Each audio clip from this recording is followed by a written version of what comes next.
The Church and Clergy Association of Kenya has called for implementation of proper regulations of churches in Kenya to weed out cults that pose as churches but sacrifice biblical tenets at the altar of selfish interests.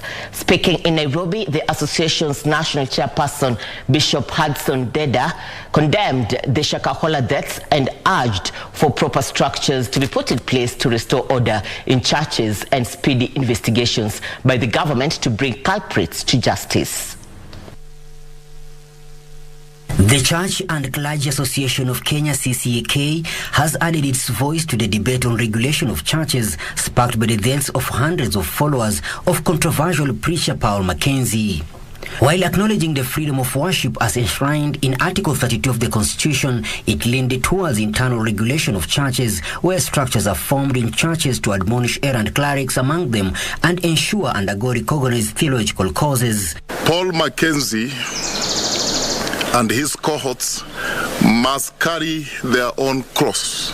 So we want to advise the government not to deal with a few individuals, but consult widely.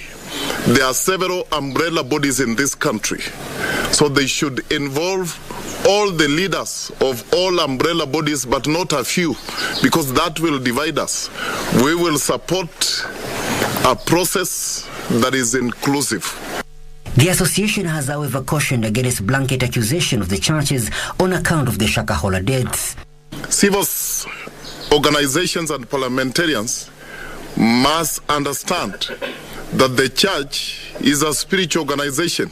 Hence, regulation can only be done by the spiritual, and that means actually self-regulation. Attempts by a secular body to institute regulations on the church will flop.